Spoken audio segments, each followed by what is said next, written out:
So, welcome to the Eating Disorder Therapist podcast. I'm Harriet Frew, eating disorder therapist, here to support you to find peace with food and overcome disordered eating. So, today I have a great episode for you. I'm going to talk all about identity and when your eating disorder has become your identity and how that is really keeping you stuck. And then I'm also going to give you some tips for how to change this, because this is just so important. Often what we do in recovery and with other things we're trying to change in our life is that we do the behaviors, but we don't really step into that new identity of feeling, being, doing, truly embodying what it means to do the new thing, be the new person. So I'm going to be talking all about this and also sharing about how I sort of use this in my own recovery and how I've been now free from bulimia for many years due to this. Well, in part due to this. So let's dive in. So I was in the murky depths of bulimia, grinding maximum willpower to manage an extra day without purging. So it was white knuckling, it was precarious, and I felt like I could fall off the cliff at any moment into one ginormous binge that would set me back for days. But despite this, I knew that I would recover. Somehow, someday, deep in my bones, I sensed it, and I had no clear evidence for it. I had no sensible plan of action or guru to guide and airlift me to safety. In fact, the opposite was true. Days were spent obsessively restricting eating, over-exercising, and then ending up in the supermarket at 4 p.m. buying donuts, toffee crisps, and Doritos. I was spending money that I didn't have on food that would be barely tasted and then stuffed down in milliseconds later to be purged. And I would wake the next morning feeling mortified and ashamed, vowing that I would never ever do this again. Until, of course, I did. How could I possibly know that I would recover? Certainly a degree of fantastical illusion and naivety was present. Now, I was fortunate to have spent the first 16 years of my life in a relatively peaceful place with food. So perhaps this helped. I had clear evidence that this was possible, as it was a genuine memory. And then eating disorders disrupted my life between 17 and 25 years old, and the intuitive eating years felt like a distant dream. And anyone that has ever experienced extreme dieting knows well that you can't easily walk back across the bridge to the land of food peace. Dieting disrupts and changes your mindset. Physiologically and mentally, you're impacted by starvation and diet culture. Now good and bad foods exist. Guilt ripples through your body at the mere thought of something yummy. And fullness, once something that was a normal function of the body, feels downright wrong. So you oscillate between states of overhunger and stuffed beyond measure. Now, I experienced all of these things, but something inside me still knew that recovery was possible. At 23 years old, on a Find Myself trip to Australia, I decided that I would train as an eating disorder therapist on my return to the UK. I wanted to support others and offer them the help that I hadn't received myself. I was idealistic and hopeful, and I was deeply wounded, carrying much unprocessed trauma. And in Australia, I was still bulimic and chaotic. But this therapist's vision was now a beacon of hope on my horizon, a lighthouse blinking and drawing me towards the shore. To help others, I would need to change. And I recognized that I would somehow, someday, need to emerge from bulimia and heal. How would I be able to support others if I was struggling myself? But what I didn't realize in my naive and youthful enthusiasm was that my identity was not tied to having an eating disorder. Now, I'm so thankful for this, and I'm not really sure how I escaped it. This was something that unwittingly and unintendingly saved me. So I understood that I had bulimia, but in my mind, it was always just a temporary state. I was going to recover, and I was going to become a therapist. I believed this wholly in my core. So my identity was focused on fulfillment and purpose. The eating disorder was not me. Yes, I liked being thinner. I enjoyed the sense of control and oblivion I achieved through numbing out through food. Yes, I like the freedom to stuff myself to beyond fullness with desirable foods, with potentially no consequences due to purging. Although the consequences were dominant and real: sore throats, acid reflux, tiredness, stomach pain, low self-worth, shame, and a deep sense of inadequacy. And my external life mirrored my inner state. I had no boundaries and people pleased to the nth degree. And predictably, I then attracted narcissists, over-controlling bullies, and other people pleasers, as I wasn't capable of a healthy and functioning relationship with myself or with others. And I pushed myself to crazy limits and was exhausted and weary. And I was deeply inauthentic as I showed up in the world with a glossy coping front, whilst dangerously spiralling in deep negativity behind closed doors. Now, I'm not shaming myself here. I was doing the best that I could at the time. The eating disorder was a life raft and offered a safe place. But knowing and believing that I would recover did save me. It helped me pursue further roads when many routes had led to dead ends and failure. I kept picking myself up and having another go. And I tried multiple approaches: therapy, coaching, white knuckling it, nutrition, talking to friends, reading books, changing my environment, anything and everything. And I restarted recovery numerous times. Through all of it, my identity was that of someone who would recover, and I believed it to my deepest core. And this is a valuable perspective to take on board, because your identity shapes who you become.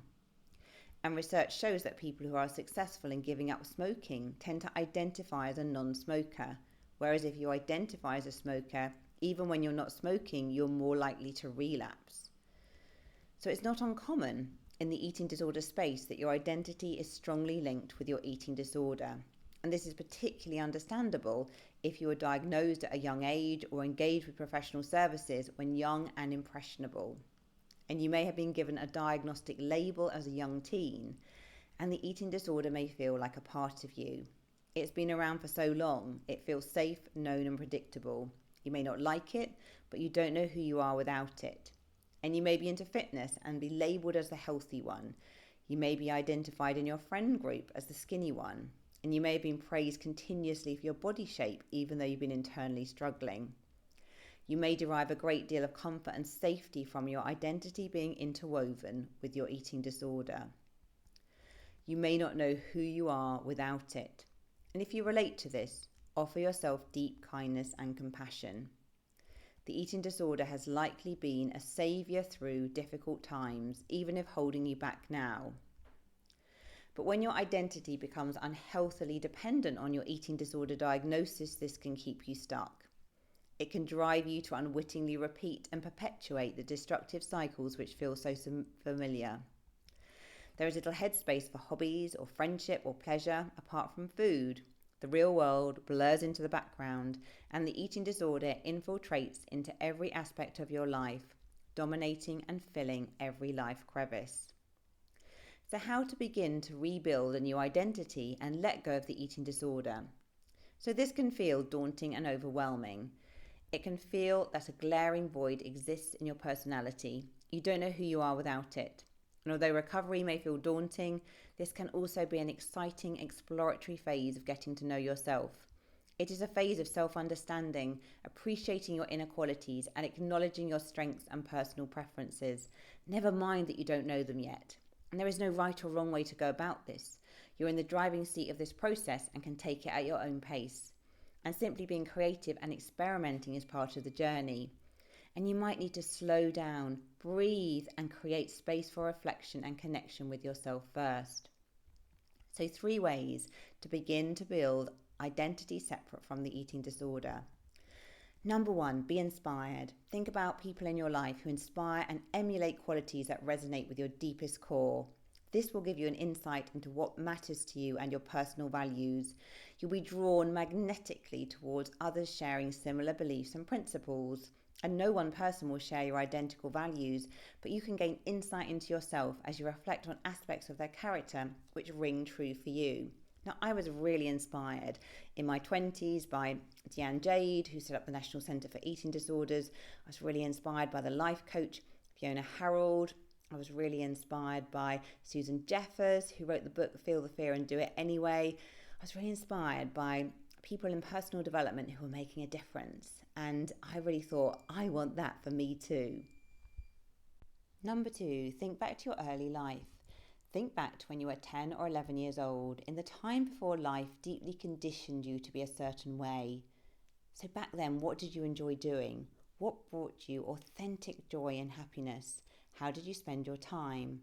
Now, if you experienced very early trauma or abuse, then some aspects of your development may be blocked here and you may be discovering yourself for the first time. That's okay. Be patient with yourself. For others, early life, where you cared less about the opinions of others and were more childlike and free, can give clues about your genuine passions and interests. Now, I know for myself, as a child, I loved bossing my sisters around, organising plays, teaching them different things, encouraging them, being creative. And I used to get so much joy from all of that. And, today, I guess I am living out so many of those things in my therapist life. I train counsellors, I create podcasts, I create and write. I do all these things, and these are things that I've really enjoyed doing from very, very young, even if they look slightly different from how they did when I was 10 or 11. Number 3, dare to dream. So consider your life ahead of you and the experiences you might wish to have. What will be important to you as you look back on your life as an old person in many years to come? What are your key values? Now, I know for me, when I sort of think about looking back on my life, for me, just being able to create, support people, teach people, shine as brightly as I can in the world, I guess, to really kind of, tap into my strengths and my gifts and to be able to really help people and change lives. That's what's really important to me. Also, what's really important is making sure that my children are launched into the world and that I have close family relationships. Friendships are also really important to me. Relationships, just overall, really, really important. Health is important to me, but not in an obsessive way. But I love moving my body, keeping fit. I want to be moving well into old age, but that means as well at the moment that I, don't push myself too hard. I kind of, I'm in it for the long game. So those are just a few things that are important to me, but think about what's important to you. Think about when you're on your deathbed and you're looking back. So dare to dream. Put aside the how in creating these experiences and rather allow your imagination and creativity to access possibilities. Because often our mind kind of gets in the way. We start to think about how we're going to do it. It feels impossible. We feel overwhelmed and we just shut the door. But actually, when we start to kind of dream, think about possibilities, it opens our minds to be creative, imaginative, and to explore all the different options. Take baby steps to explore some avenues, putting little pressure on the outcome, but rather seeing the experience as a creative and exciting journey. And it's all a learning process. And the ventures that don't go so well also provide insight into your likes and dislikes and are valuable for self-understanding. So be brave, be bold, and believe in yourself. So it's so normal to struggle with identity as you recover from an eating disorder. So stay firm on the recovery road and know that the journey ahead can be both exhilarating and an adventurous one. Good luck. Okay, thank you so much for being here and for listening to this episode. I hope that you enjoyed it. So if you're not following me already on Instagram, do seek me out, the Eating Disorder Therapist _. For further support with your relationship with food, do go to the eatingdisordertherapist.co.uk. And if you enjoyed this podcast, I'll be so grateful if you'd follow, rate and review, as it helps it reach so many more listeners. Thank you so much for listening today, and I look forward to sharing another podcast episode with you very soon.